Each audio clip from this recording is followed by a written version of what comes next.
What's going on, guys? RBG here, bringing you another video on Transformers Rise of the Beast. And I must say, it feels good to be back doing breakdowns and coverage on this new Transformers movie. There's just something about this brand that continues to pull us in, and that recently released teaser trailer managed to do that and then some. We managed to break apart every detail we could find last time, but there are still a lot of things that have yet to be explored, and we're going to uncover them today. Now, before we dive into the video, I want to give a shout out to this week's sponsor, Raid Shadow Legend.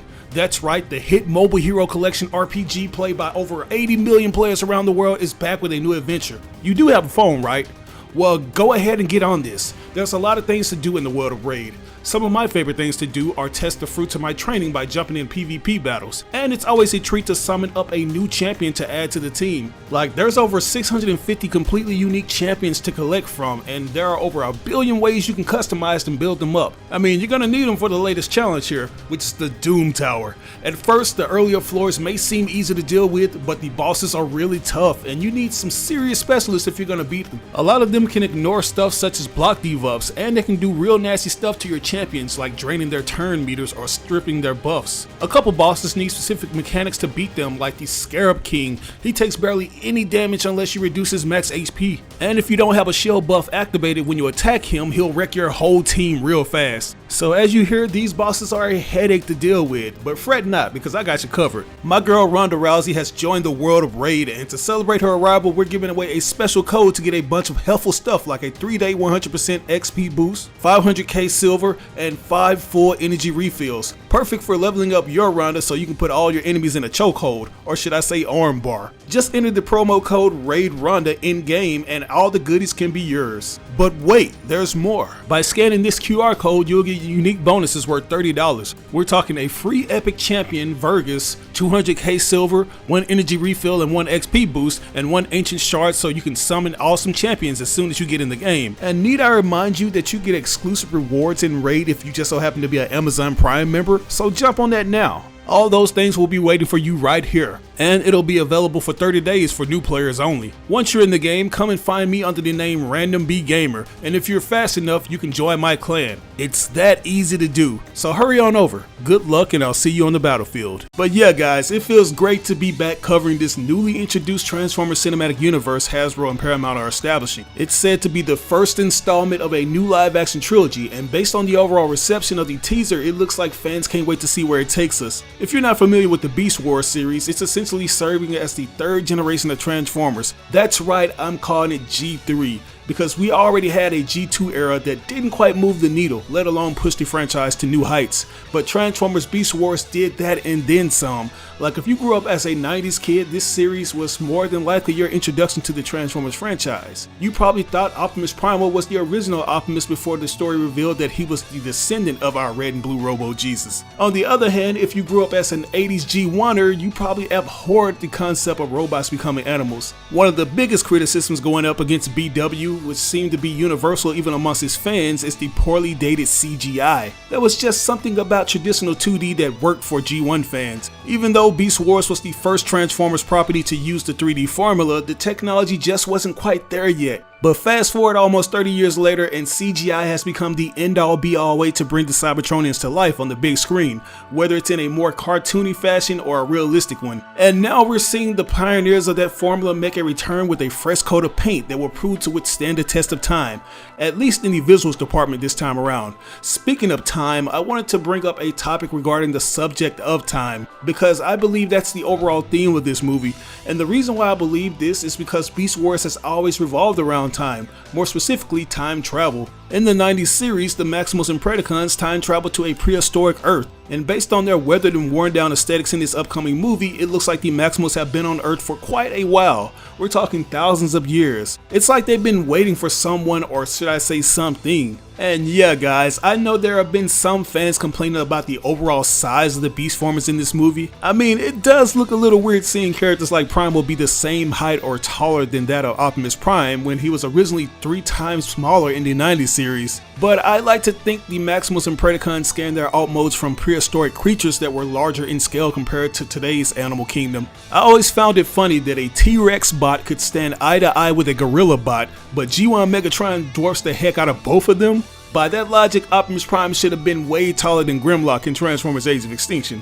See what I'm saying, folks? So yeah, although this is a drastic change, I think it's a fitting one for this version of the characters. But getting back on the element of time, as I mentioned, the Maximals have probably been on Earth for thousands of years. This was made more apparent by the promotions that show the different characters featured on ancient glyphs. I'd also like to point out that even though the Transformers in this new continuity may seem relatively unknown to humans outside of organizations like Sector 7 and humans like Charlie, there are some human civilizations out there that are aware of their existence and probably have been aware even before Sector 7 was even a thing. As a matter of fact, they've known about them for so long they literally worship them. In some of the behind the scenes photos, you can see the citizens of Cuzco, Peru marching with some very familiar looking floats such as this cheetah and rhino during their Carnival del Cusco. Not sure if I'm reading too far into this, but I'd say they're big fans of the Beast Bots, except they'd rather celebrate them instead of running to the hottest internet blog and telling the world about them to rack up millions of hits. So yeah, the Maximals are well known in certain parts of the world, and they're essentially worshipped as these sort of ancient animal deities. During the teaser trailer, you see the Autobots walking around some major landmarks in Peru such as the Sacred Valley, and if you've seen the recorded fan footage, you pretty much know that this will ultimately lead into a big battle in Cuzco, Peru.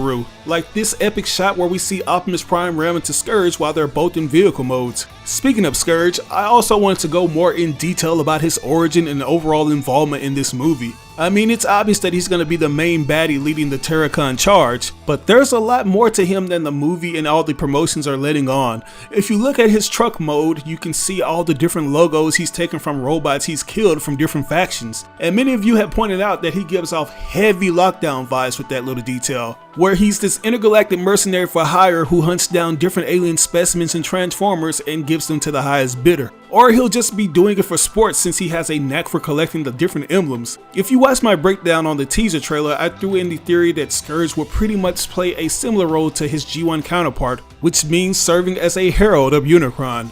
That, in my honest opinion, will be the best segue into reintroducing the planet-consuming behemoth who will essentially serve as a Thanos-type character, if you know what I mean. Other than a few mentionings and poorly written introduction, he really didn't have much to do in the Bayformers continuity. There wasn't a proper build-up for him, so this would be Paramount and Hasbro's way of rectifying those issues and taking their time to bring in Unicron. As to what he wants from Earth is going to be anyone's guess. I have a nagging suspicion that he's probably inactive, but his will is fueling Scourge and the Terracons to get him back functioning again. And this is where I got to go back to the first subject where I talked about time, right? Like, we're going to tie that with Unicron's involvement all together to make this make sense. So just stick with me here, people. I'm going to dissect this trailer till there's nothing left. But yeah, we're back on the element of time. If you remember in the big first encounter sequence between Optimus Prime and Optimus Primal, Primal tells Prime that there's a darkness coming. While I deduced that he was talking about Scourge and ultimately that of Unicron, I left out a major detail that pretty much surmised what's really going on. And that is when Optimus Primal says all of the threats from both your past and future if you never faced anything like this. Once again, he's obviously talking about Scourge and Unicron, but it goes way deeper. Now, when it comes to the inclusion of the Beast Wars cast, we've been seeing a lot of things pertaining to time travel. As mentioned earlier, the Maximals and Predacons were sent back in time to a prehistoric era in the original show. And in their latest story, which was Transformers Kingdom, they time traveled to prehistoric Earth. Except this time around, they did it because the Autobots and Decepticons died out, and Unicron and his minions were pretty much wreaking havoc on them. As we all know, the latest version of Unicron's minions for this movie will be Scourge and the Terracons. So what's not to say a similar thing will happen in this movie? As pointed out, Optimus Primal and the rest of the Maximals look to have somehow been on Earth for thousands of years before the Autobots even landed. And mind you, the Autobots and Decepticons are older than the Maximals and Predacons. So what's not to say the Beast Cast did something similar to what they did in the 90s show in Transformers Kingdom and time traveled back to prehistoric Earth in this film. Like, it's important to point out that Optimus Primal knew who his ancestor Optimus Prime was during the big confrontation and stated that he wasn't his enemy. But anyways, let's keep going.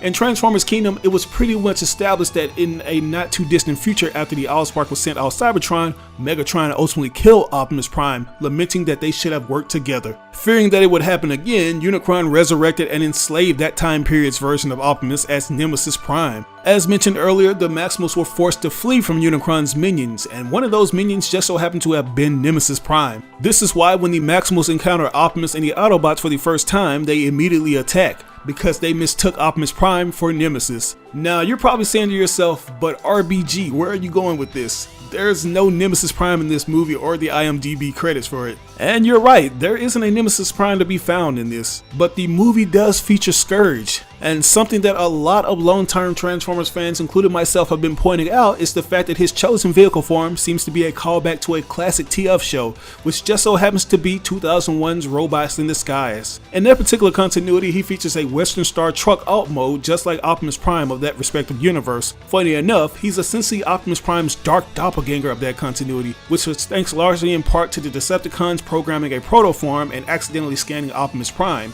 Like, he looked like a beat-for-beat copy of Optimus, but he lacked any of Robo Jesus' compassion, and instead of being called Nemesis Prime, he was simply known as Scourge. This leads me to believe that Rise of the Beast Scourge will not only be taking heavy inspirations from 2001's Robots in Disguise, he'll also be borrowing from Transformers Kingdom, where somehow Optimus Prime dies in a not too distant future, but Unicron resurrects him and turns him into a slave. Except this time, he won't be naming his new herald Nemesis Prime. I mean, I really don't understand why he would even think to give him the name Prime. That title is associated with his biggest threat and arch enemy / twin brother Primus, so he'll take away that name of the formerly known Optimus Prime and call him Scourge. Do you guys see where I'm coming from with this though? Yeah, I know it's a reach and maybe I'm giving the writers too much creative leeway with this one. I mean, for all intents and purposes, the plot usually comes last while the mindless explosions come first with these movies. But this, in my opinion, would serve as the perfect explanation for Scourge's involvement in Rise of the Beast. Whenever I hear that line where Primal says there's a darkness coming, I instantly think of Nemesis Prime. And I remember on his marketing material for Transformers Kingdom, it said Nemesis Prime's message from the future was that his existence will be threatened when Optimus Prime fights his dark future.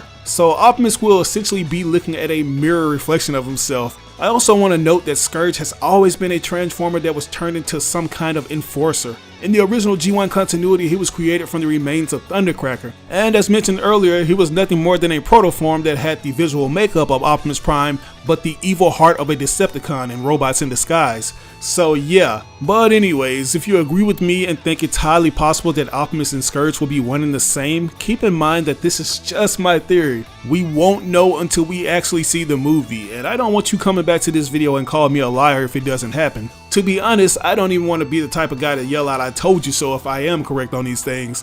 So take all of this with a very small pinch of salt and just have fun theorizing on things you think will happen in the movie. But that's all I got for you guys today. What are your thoughts on this? Do you think that this movie will feature time travel technology? And what do you think about Scourge being Optimus Prime's future self? Let me know in the comments below. As always, I'd appreciate it if you liked the video. It doesn't have to be a thumbs up, it can be a thumbs down. But if you really enjoyed it, I'd ask if you guys would share it on all the different social media outlets with all your friends and followers. Sharing really makes a difference and helps out this video. But once again, this is your boy RBG, aka the Random Black Gamer, signing out on another video. I'll catch you guys later. Peace out.